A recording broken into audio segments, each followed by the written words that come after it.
Hello and most welcome to 829. Sorry there.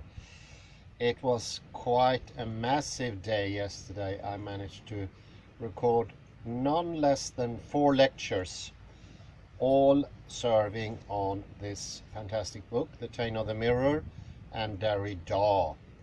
And I hope that extra different approaches was to some help. Don't feel discouraged. This is definitely the most complicated, or I would say advanced level of deconstruction I ever encountered.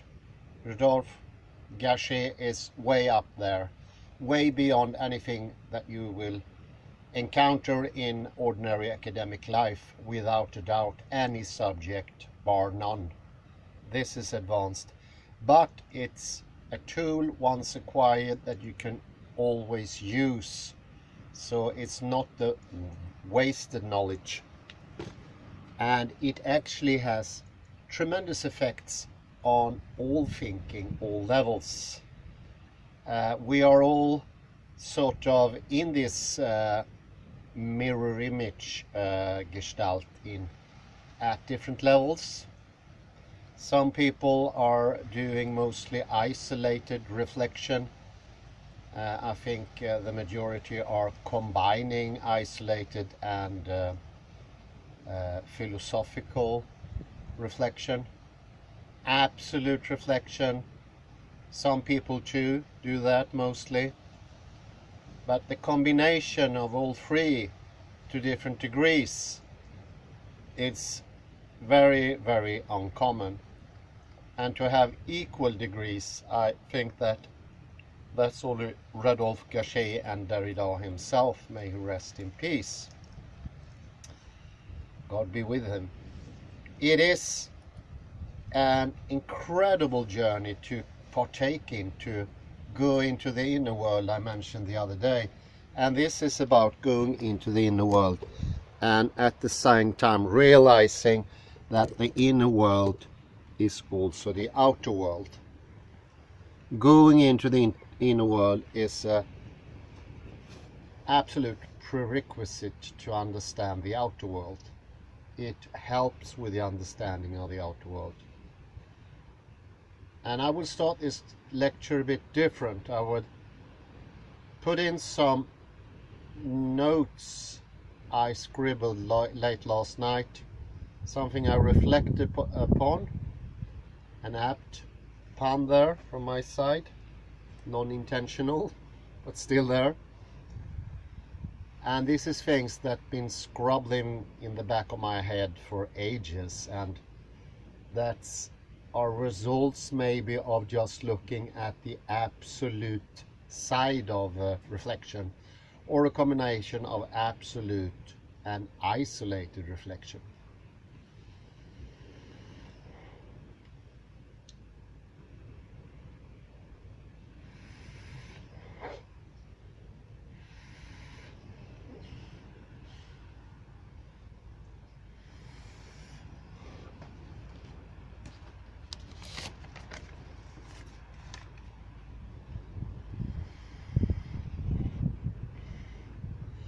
One thing I notice is the attack on language. I mentioned 2 lectures ago, I think it was, that in the West there is a huge tradition to sort of heighten and elevating the natural. It could be the savage in Rousseau, but most often today it's the child. The child is pure, it's untainted. The child's reactions are natural instincts. I remember a book I had written by an Alexander teacher, Michael Galp, that became incredibly popular in the late 70s. I think it was published 79. And the whole book was filled with pictures of natural children and savages well, I shouldn't say savages, but people from hunter-gatherer cultures, people from East Asia, and they were all sort of showing natural movements. They were in concord with themselves. I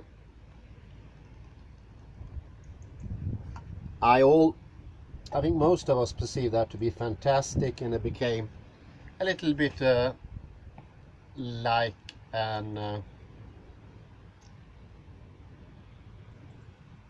main book or a Bible for Alexander teachers, just to show the pictures. I was exposed for those pictures many times, and it wasn't until, and it didn't actually come through deconstruction, this objection to what he presented in his book and so many other people. And it's from our funny Frenchman, Geron, and he said, "It's ridiculous," in his imitable voice. "It's ridiculous to think about children as natural.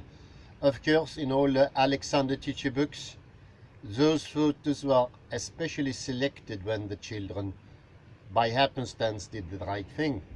But many other times you don't see him doing the right thing. It's something they are learning. It's not natural by instinct." His objection was, of course, meant to help with Alexander teaching and that development, but it's also a deconstructive, wider objection for this mirroring, and we're trying to look for the more natural, and we see in ourselves something artificial.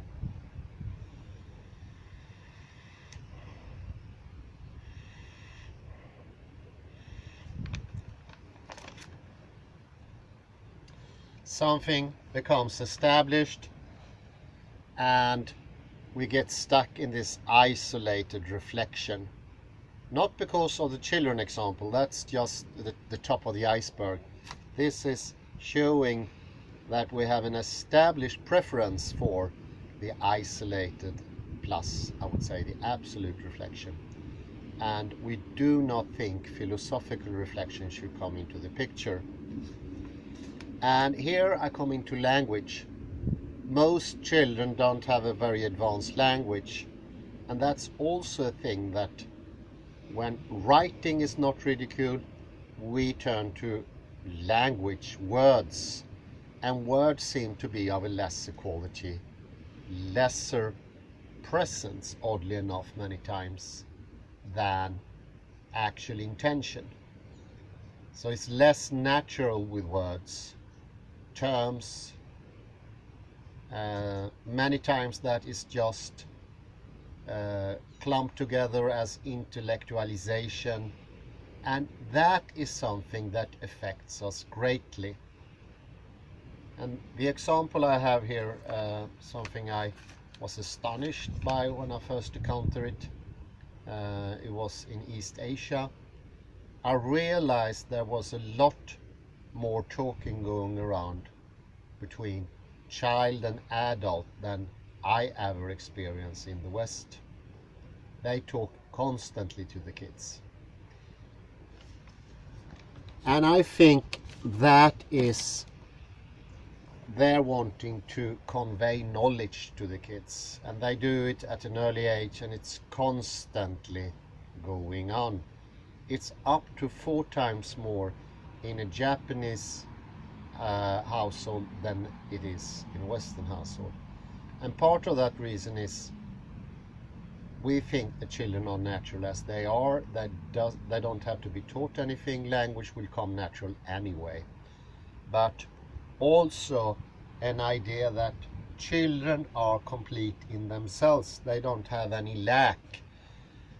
One often hears this: children are completely innocent, and they are in some senses much better than adults. Remember all those movies with Pippi Longstrump, Barn i Bullerbyn, all those modern Hollywood representation of children being wiser than the adults and all that. I would say that is showing to an ongoing trend, wanting to prioritizing one thing and marginalizing something else. And it's caused by the reflection idea, the reflection gestalt. Words are lesser, pure attention is better, action speaks louder than words. He's just thinking, he's not doing anything. We see how all this marginalization of the inner world, it's not really important. You are just daydreaming. Get out of your head into your life, I heard the other day. It sounds like a song, but it's actually the title of a book. And this direction is clear when we get into absolute reflection. And I wouldn't say that the most common reason for these tendencies is absolute reflection. It's probably isolated reflection. But absolute reflection is significant in that idea that everything becomes more whole when we take in all the parts and don't let anything be out of view. That idea. And we of course know that most often language cannot capture everything. That is in the nature of language. And therefore we seek something beyond language. We often think that language is not part of heaven. We just think there, we just exist. And many of these, I don't like those near-death experience books. They often say, I went beyond language. It was like pure, have you heard that? Pure experience. Word was not part of my experience. Word is something lesser. Word is not part of existence.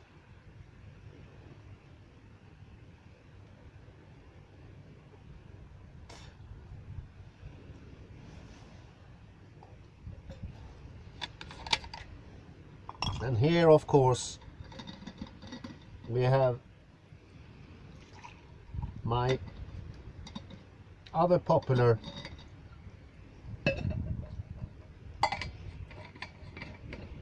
straw man, Alan Watts, the beatnik philosopher of the 50s, the great master in Zen and all things. And he says constantly, you must go beyond words.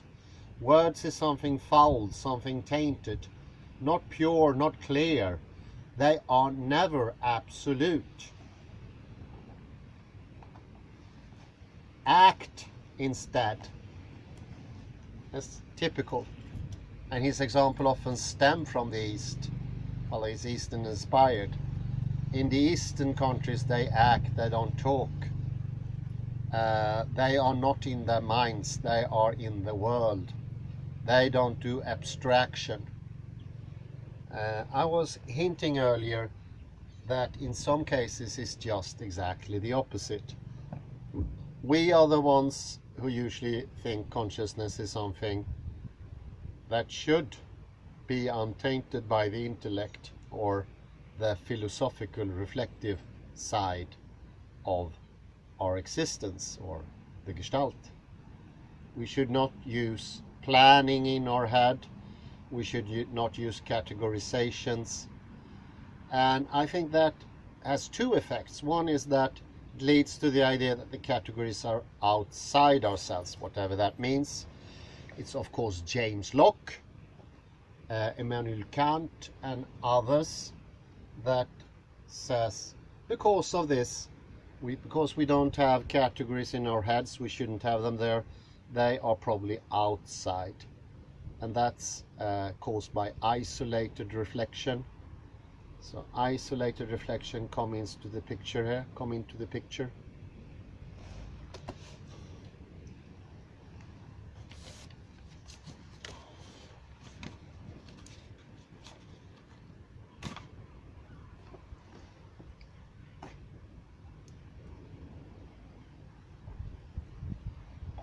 It also affected the early ideas of left and right hemisphere.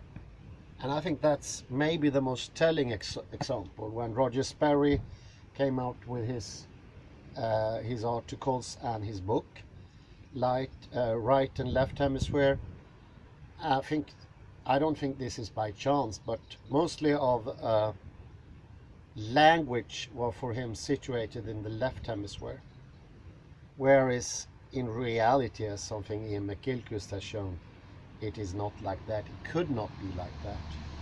But the executing power, what you could call maybe syntax and those things, how to actually form language, seem to be more situated in the left hemisphere.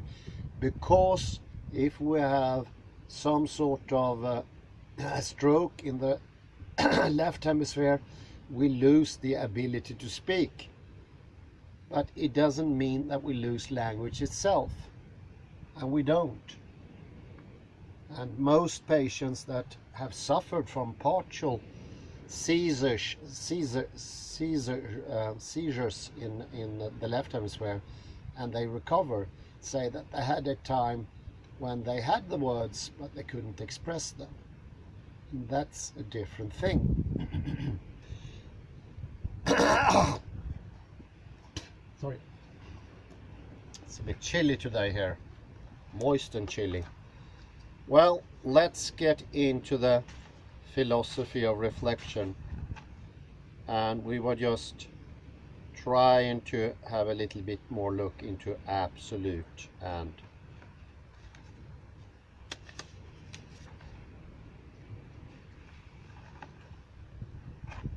so we passed through isolated reflection and we went into philosophical reflection, and we just started briefly with absolute reflection.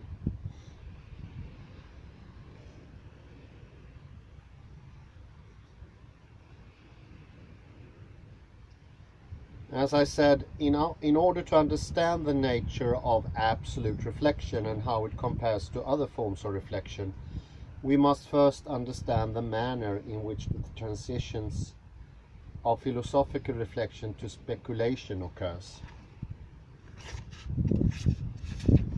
What makes that passage possible?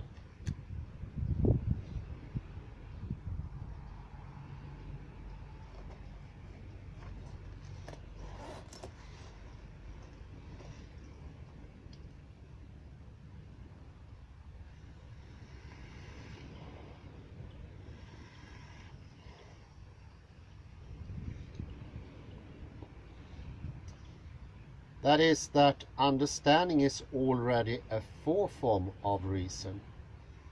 Without knowing it, understanding copies reason, says Hegel. Indeed, it cannot keep reason away. It seeks to protect itself against the feeling of its inner emptiness. And the secret fear that plagues anything limited, whitewashing its particularities with a semblance of reason. It is seduced by reason into producing an objective totality. Although it's not conscious of doing so, understanding as the force of separation already presupposes an identity into which is dissolving power cuts. As philosophical reflection, understanding takes on the task of thinking the originary unity of the determinate in a formal manner, as we have seen. We mentioned that, and it's taking in both sides at the same time, and in a formal way nullify the polarity. But understanding not only copies reason unknowingly insofar as it sets forth a merely formal identity.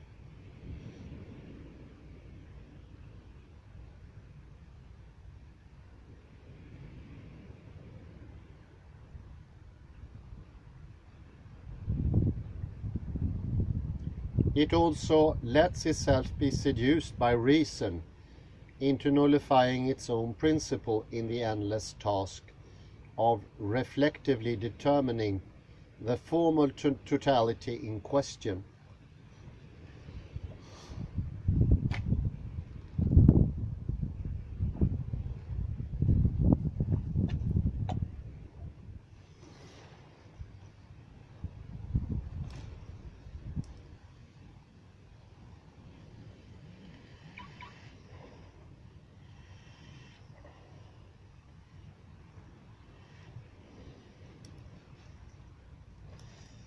When philosophical reflection recognizes that its antinomic synthesis of opposites is only the explicit formula, the purely formal expression, formellen Ausdruck, or formellt uttryck, of truth, it makes a place for reason.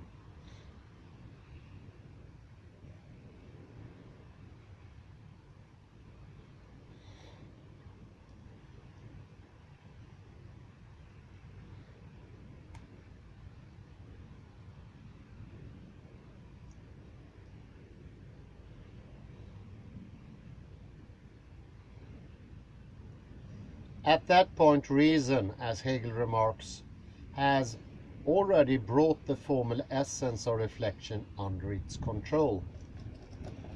Indeed, what causes the downfall of philosophical reflection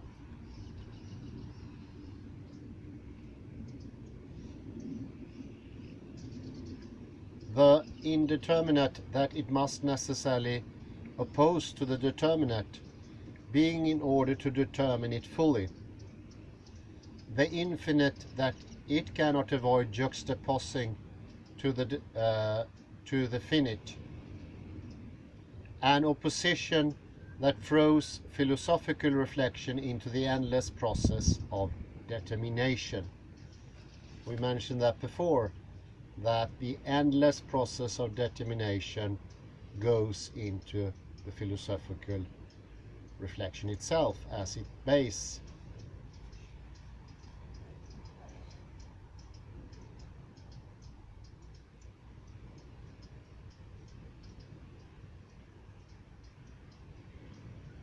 And that is already something rational, belonging to the order of reason as posited by the intellect, because taken by itself it merely expresses the negating of the finite.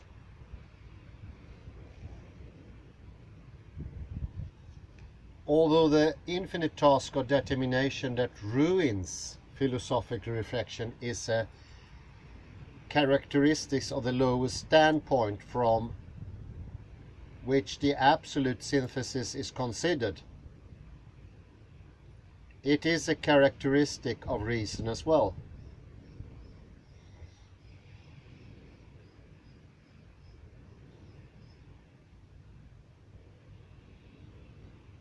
This infinite task shows understanding to be manipulated by reason, because it is reason that makes the intellect bondless. And in this infinite wealth, the intellect and its objective world meet their downfall.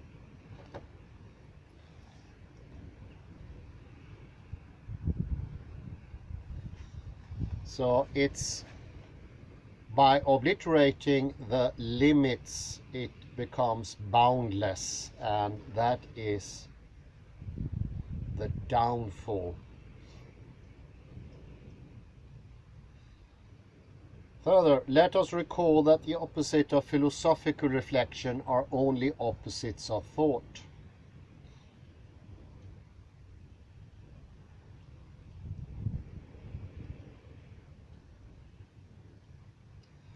Their merely ideal nature is a function of the indeterminate, conceptualized by philosophical reflection under the form of the ego, which is turned into the correlate of the totality of the determinations of being.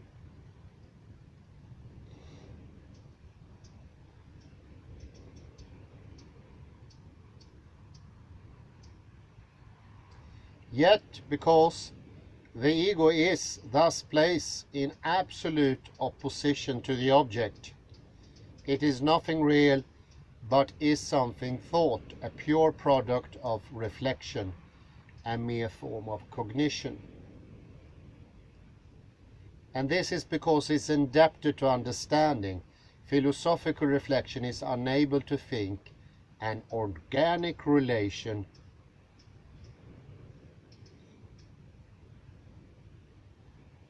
between the opposites it sets forth. As ideal opposites whose objective pole, moreover, is determined by a host of additional ideal opposites, they remain in contradiction to one another. Thus, the totality of philosophical reflection is composed only of the ego, i.e., the indeterminateness or self-determination, and the object, the determinateness. I made an adjective of that. I mentioned that the last time. And for those who think this is a repetition of last time, that is partly right. The reason is this comes into absolute reflection as well. In order to understand absolute reflection, we need to dwell once more into philosophical reflection, because they make themselves understood in contrast to each other. This is rather similar to how we understand Heidegger. We cannot understand one singular neologism with our own language. What we do in the end is use the neologism in contrast to each other, and thereby we get the understanding by contrasting them and also comparing them. The sameness is differentiation. Therefore, it's very hard just to go into Wikipedia and check out what does Dasein mean. It doesn't lend itself to that. It is constructed in comparison to Das Man, being in the world, and you need to understand ontic versus ontological, and so forth. We have the same here. The mirror reflection is a gestalt, and to understand that you get access to all that type of thinking, but in the process of understanding it becomes rather tough, because you need to get out on the outermost part of the branch, one could say. You really need to put yourself into it.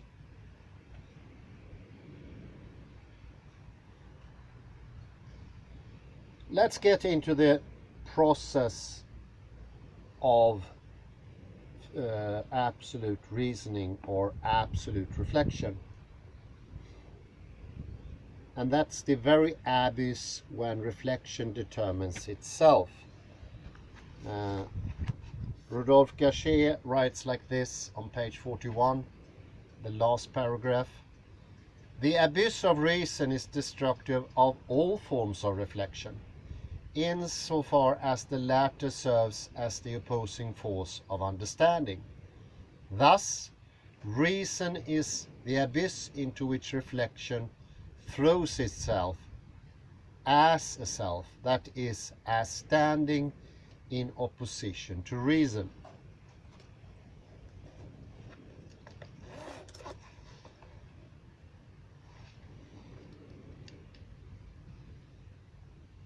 But it is also the abyss of reason. As long as philosophical reflection and understanding are still its opposites.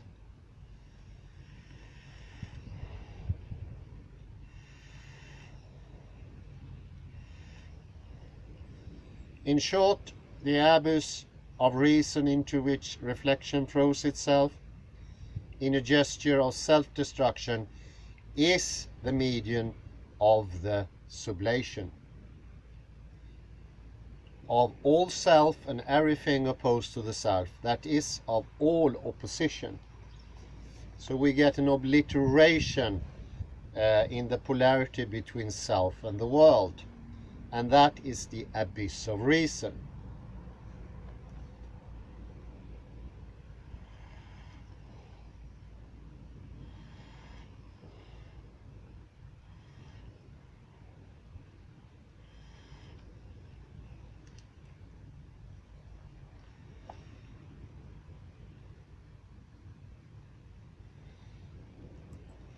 And that is the sublation of all opposition.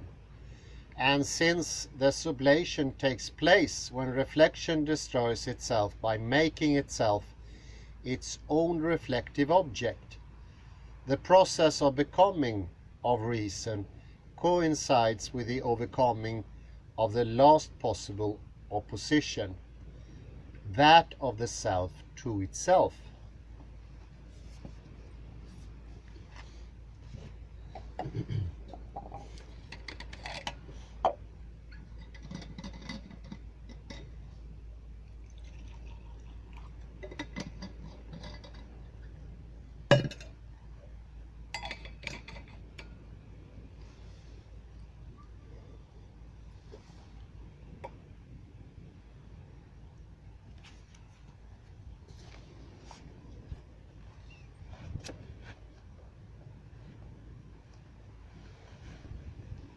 This is something demanding strong coffee.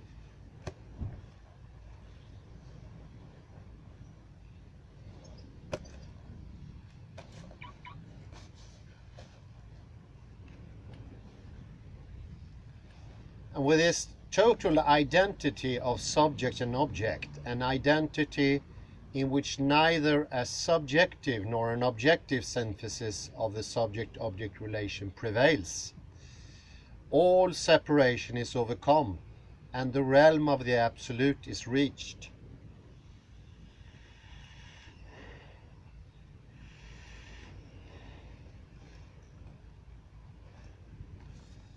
The self-destruction of reflection represents a regrounding of reflection in the absolute. This regrounding takes place in the reflection's self-annihilation. That is, by its destruction of itself as standing in opposition to all objects, and to itself as well.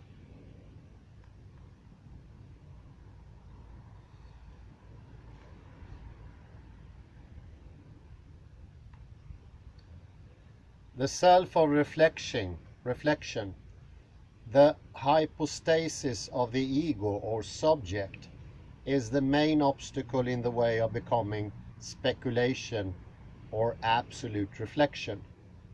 What then is speculation? And now we come into the juicy part here. Finally it's starting to get interesting, you say. Well, speculation is a word that fallen into deep disrepute since Martin Luther's criticism of system-oriented scholastic theology. Since then, the pejorative sense of speculative has referred primarily to those propositions of Christian theology that evasively transcend the given, or reality, or more broadly, to the construction of idle thoughts about idle subjects, of so-called a priori constructions, or what is believed to mean the same, contrary to the fact hypothesis. But speculation, or speculatio,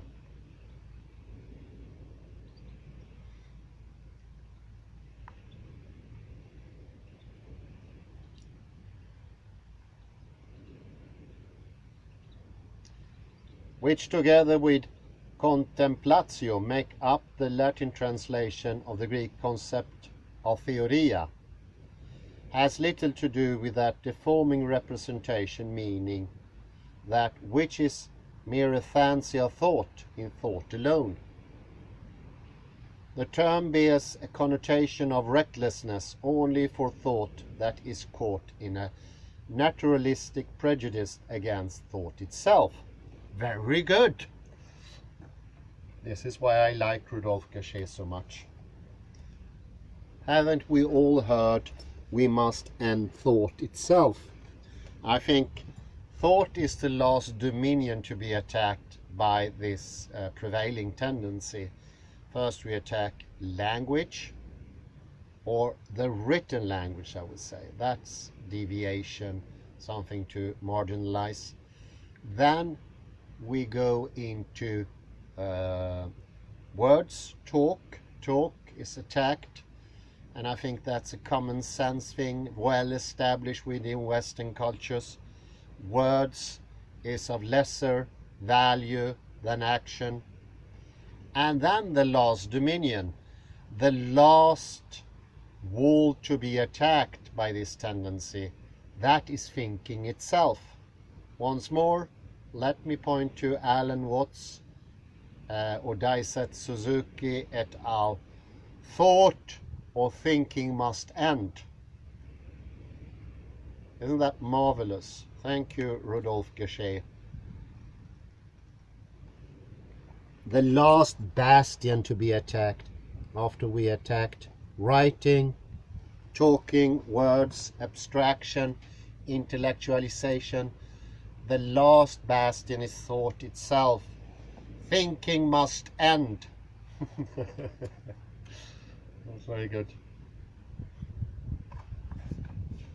Thinking is not part of reality. The thinking is mere constructs. That's something we often hear in everyday speech, in all Western culture. That's just a construct. That's not reality. That's artificial. How common isn't that?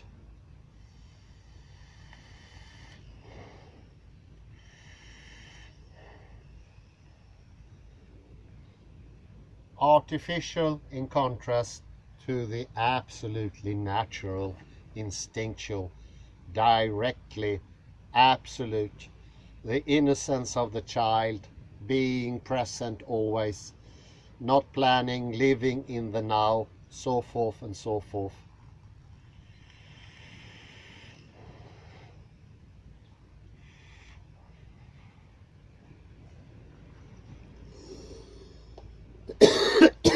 The last bastion to be attacked, thought.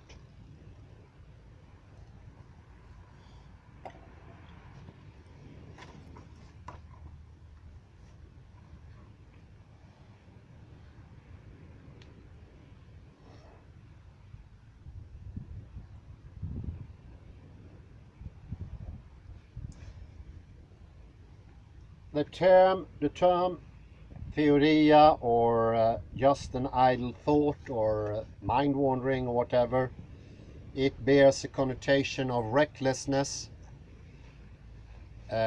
only for thought that is caught in a naturalistic prejudice against thought itself.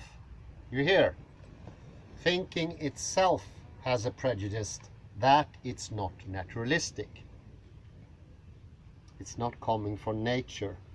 It's not coming from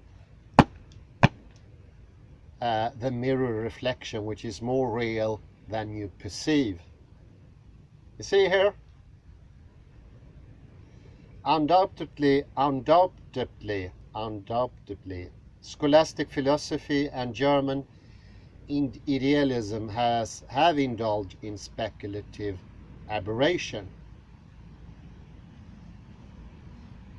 Yet, since speculation as theoria means essentially the pursuit of knowledge for knowledge's sake, it is from that perspective that speculation must be understood and evaluated. Thus, for Thomas of Aquin, speculation coincides with the necessity of philosophical thought as such, to the extent that philosophical reflection transcends the factual given and moves towards its ultimate determining grounds.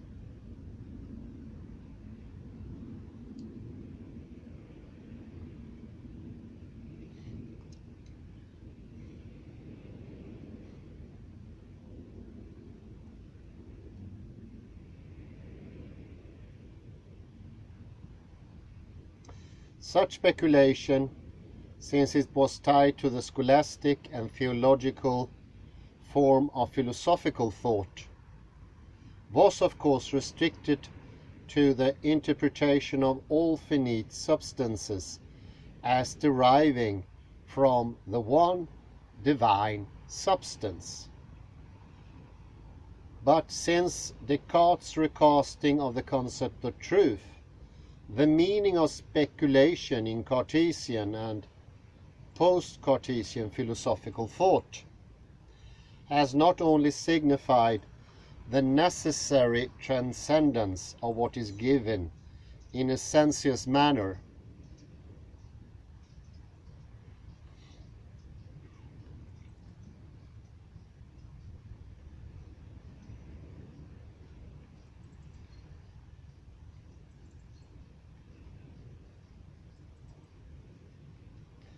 but has begun to signify as well the necessary demonstration of the givenness of being, of the cognitive objectivity of the world and its absolute ground.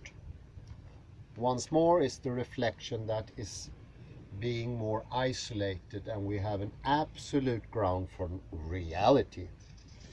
It is in this amplified sense that Kant's positive use of the concept of speculation should be understood. Kant's positive use of the concept of the same applies to the German idealist philosophers like Fichte, Schelling, so forth. Hegel included. The term speculation is rooted in the Latin specio, to look, to behold. The speculative discourse is, as Ricoeur remarks, the theoretical discourse par excellence, that is, the discourse that established the primary notions, the principles, the articulate primordially the space of the concept. And since concept cannot effectively be deduced genetically from perceptions or images, Ricoeur therefore concludes, the speculative is the condition of the possibility of the conceptual. So without speculation, according to Ricoeur, we cannot have the conceptual, because it is constantly always different from the given. So we cannot, like Wittgenstein, make an equalization between the concept and what it's referring to, because there is always a difference.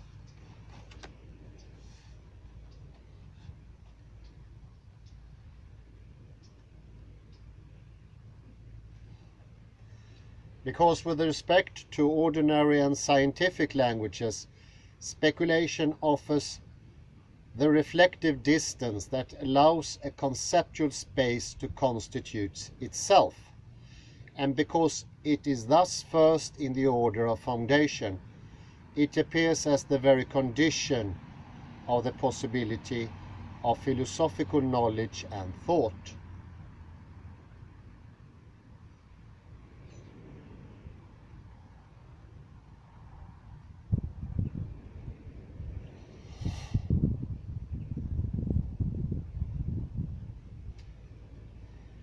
This, however, must not be forgotten when, hereinafter, we review a series of critical positions on speculations and absolute reflection.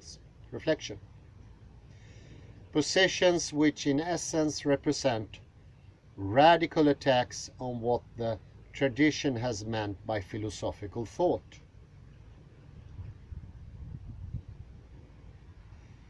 Yet not all critiques of the essence of philosophical thought are of equal pertinence. The one I shall be most concerned with, Derrida's criticism of speculation and absolute reflection, is a position that recognizes the well-foundedness, the exigencies, even the absolute necessity of the speculative element of philosophical thought. And that is very important to remember. Do not take Derrida's criticism of speculation as the annihilation or some negativity of speculative elements in philosophical thought. But what is it then? And what is it that makes speculation such a privileged discourse? Well, nothing less, indeed, than its mirroring function.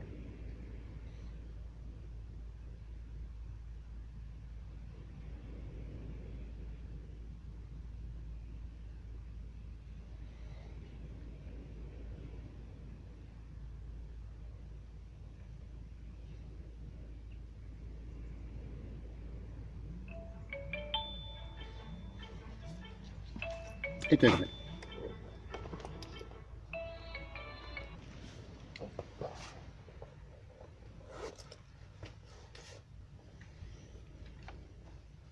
So excuse me, we're really getting into the chase here. The last thing I said, what makes speculation such a privilege? What makes speculation such a privileged discourse? Nothing less, indeed, now we're coming to it, than its mirroring function. Cicero apparently erroneously derived speculatio from specularis in the manner of mirror, speculum. Scholastic philosophy referred to the speculum as well in order to emphasize speculation's capability of indirect cognition of the divine. Look into the mirror, you see it indirectly. But with post-Cartesian philosophy, the mirroring aspect of speculation takes on a new and additional meaning. Since Kant, especially in German idealism, speculative designates that kind of pure or purely theoretical knowledge. Knowledge and knowledge free from all subjective and practical ingredients. That is also the knowledge of itself. So we know what we know, so to speak. We know about knowledge and we know the foundation of knowledge. Speculative knowledge is that sort of knowledge that constitutes itself in self-reflection. Yeah. Something to ponder.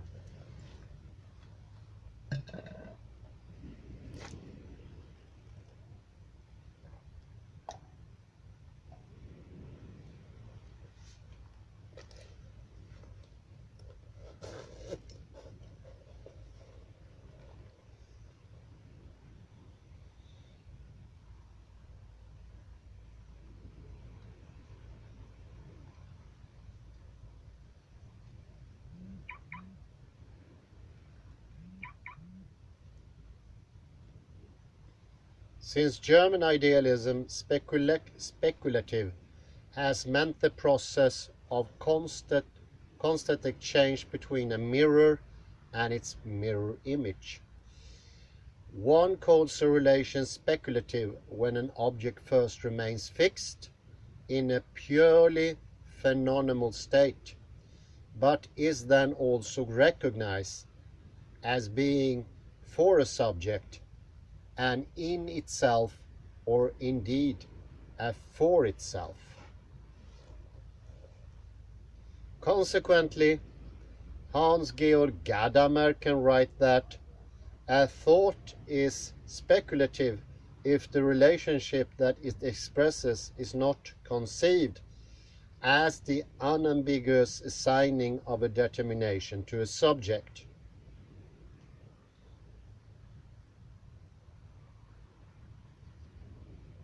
A property a property to a given thing, but must be thought of as a mirroring in which the reflection is pure appearance of what is reflected, just as the one is the one of the other, and the other is the other of the one. Think of the reflection into the mirror. But Gadamer's definition of speculative thought is not precise enough to account for what really distinguishes absolute reflection or speculation from philosophical reflection. When Hegel writes in Science of Logic that speculative thinking consists solely in the fact that thought hold fast contradiction, and in its own self, but does not allow itself to be dominated by it as in ordinary thinking, where its determinations are resolved by contradiction only into other determinations or into nothing. It becomes obvious that speculative thought is concerned with reconstituting the unity of what is diverse. In contrast to philosophical reflection, whose essence resides in opposing and in this manner relating one thing to another, and which therefore cannot conceptualize the unity of what is in opposition. Speculative thought possesses, as Hegel puts it, the boldness to think contradiction, which according to traditional logic is unthinkable and should be non-existence. Well, there we have the law of the excluded middle. Something forbidden in our ordinary thinking. And I would say in all strands of thinking in modern Western society, this is completely outlawed. But as Rodolphe Gasset shows, it's an absolute necessity to have thinking, to accept that. And if you don't do that, you will undermine your own thinking. And once more, this is this energy-sucking tendency where we diminish our own speak, and where the authors are destroying what they write themselves. That tendency that needs to be deconstructed and healed.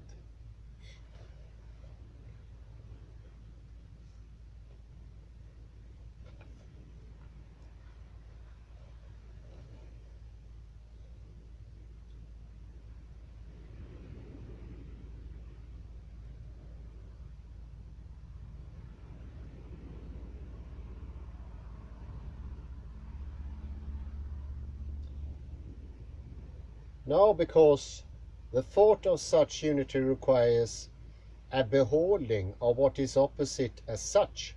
That is, the being in opposition of the opposites, as well as the mutual reflection by which these opposites become unified in the idea of the spirit.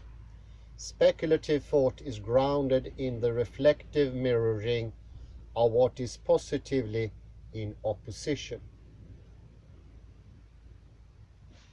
It coincides with the reciprocal mirroring and unification of the conflicting poles. The mirroring that constitutes speculative thoughts articulates the diverse, and the contradictions that exist between its elements in such a way as to exhibit the totality of which this diversity is a part. Speculation, then, is the movement that constitutes the most complete unity, the ultimate foundation of all possible diversity, opposition, and contradiction. And the standpoint of speculation, unlike that of reflection, is structured and absolutely encompassing totality, compromising both difference and unity. Its standpoint is that of absolute identity, and its mode of cognition that of pure reasonable, förnuftige, Hegel word, förnuft på svenska, knowing of the absolute, the pure, reasonable knowing of the absolute.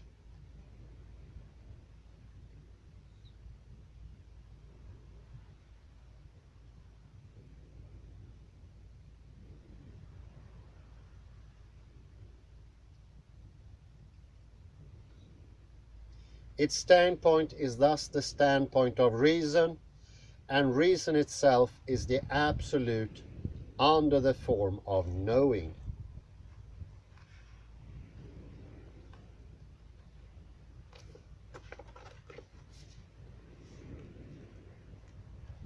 In the difference, Hegel contends that for speculation everything determinate has a reality and truth only in the cognition of its connection with the absolute. To speculation, the finitudes are radi of the infinite focus which irradiates them at the same time that is formed by them. In the radi the focus is posited, in the focus the radi. The radi is the radius, I think, in a Latin genitive form, belonging to the radius. Speculative thought is the systematic accomplishment of the unity presupposed by reflection. It lifts, says Hegel, the identity of which sound sense is not conscious into consciousness.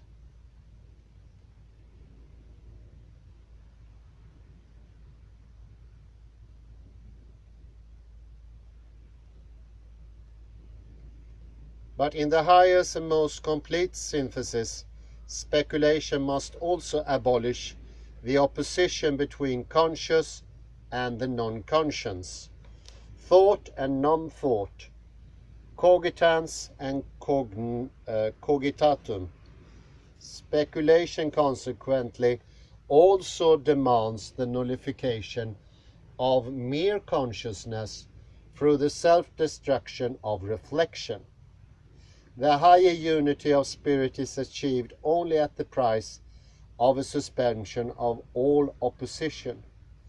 Only at this point does philosophical thinking achieve its telos, its goal, because the moment at which all opposition is abolished coincides with the total self-penetration and self-determination of thought.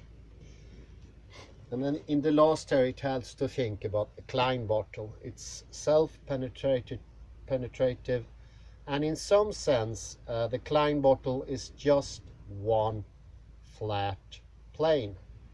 And that is the actual meaning of Klein Bottle. Flache is the original term. And flache means plain. It doesn't actually mean bottle, because bottle is Flasche. Flache, Flasche. Sounds similar to an English-speaking person, but he doesn't do so for a Swedish talker, nor a German, of course. Flache, Flasche.